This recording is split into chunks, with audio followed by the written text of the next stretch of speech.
Assalamualaikum warahmatullahi wabarakatuh. Alhamdulillah. Alhamdulillahirabbil alamin. Assalatu wassalamu ala asrafil anbiya'i wal mursalin wa ala alihi wa ashabihi ajma'in. Rabbi shrah li sadri wa yassir li amri wahlul 'uqdatam min lisani yafqahu qawli. Para pemirsa yang dirahmati Allah, dalam kehidupan sehari-hari seringkali kita mendengar sebuah kata kebiasaan. Nah, apa itu kebiasaan?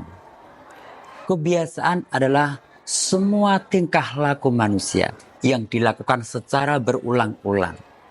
Itulah adalah sebuah kebiasaan. Nah, kebiasaan itu terbagi menjadi dua, yaitu kebiasaan yang baik dan kebiasaan yang buruk. Jika kita mempunyai sebuah kebiasaan yang baik, marilah dengan kebiasaan yang baik itu, marilah kita tingkatkan, kita pertahankan, yang nantinya kebiasaan itu akan menjadi istiqomah, menjadi sebuah pribadi yang luhur pada diri kita.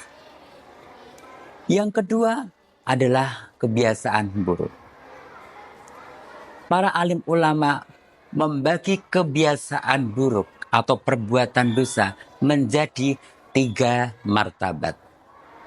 Martabat yang pertama adalah seseorang yang melakukan perbuatan dosa, kebiasaan melakukan perbuatan dosa, akan tapi dia tidak sadar bahwasanya itu semua adalah perbuatan dosa.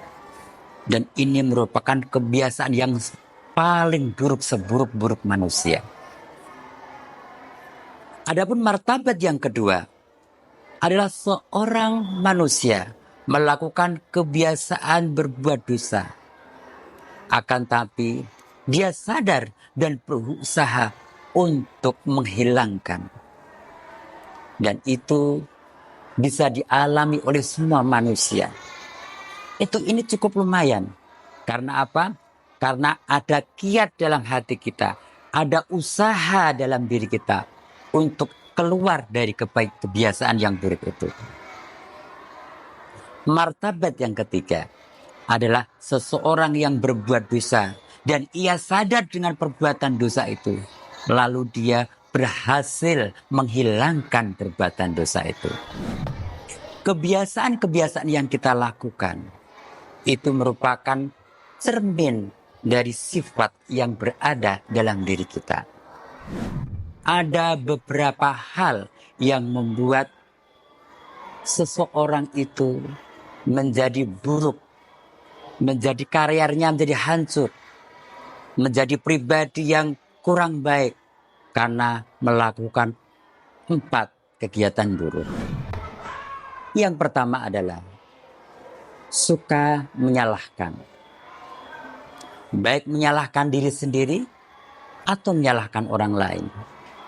Jika datang suatu permasalahan yang menimpa pada dirinya, dia tidak introspeksi diri, tapi malah menyalahkan diri sendiri atau menyalahkan orang lain.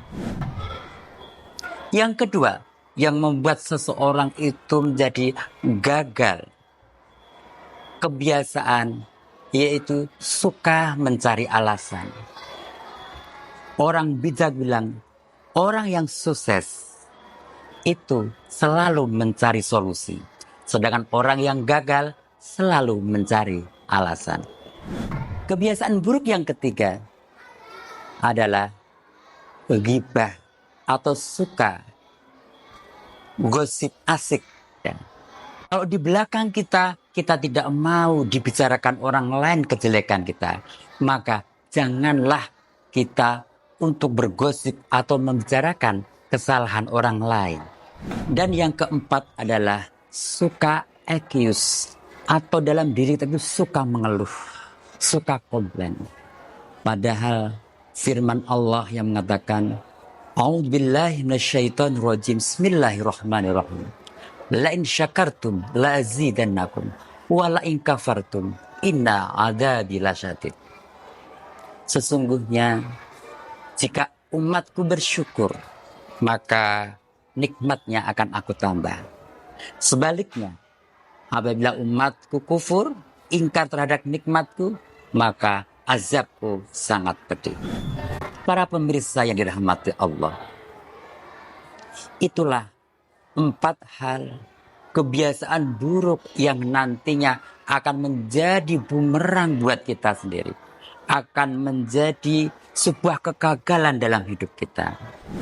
Para pemirsa yang dirahmati Allah, marilah di momen bulan Ramadan itu, bulan yang suci, bulan yang penuh ampunan ini, marilah kita berniat, berazam dalam hati untuk meninggalkan kebiasaan-kebiasaan buruk itu.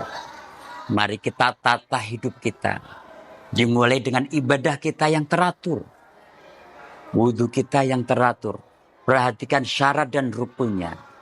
Sholat kita yang teratur, perhatikan rukun-rukun dan syarat sah maupun syarat wajibnya.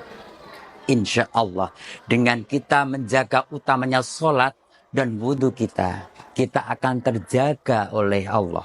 Kita akan selalu diawasi oleh Allah. Kita akan selalu mendapatkan hidayah dari Allah SWT. Dan insya Allah pula kebiasaan-kebiasaan buruk yang kita lakukan, yang membuat hidup kita menjadi gagal dan menjadi pribadi yang buruk, insya Allah akan lahir menjadi pribadi-pribadi yang mulia. Ya, billahi taufik wal hidayah.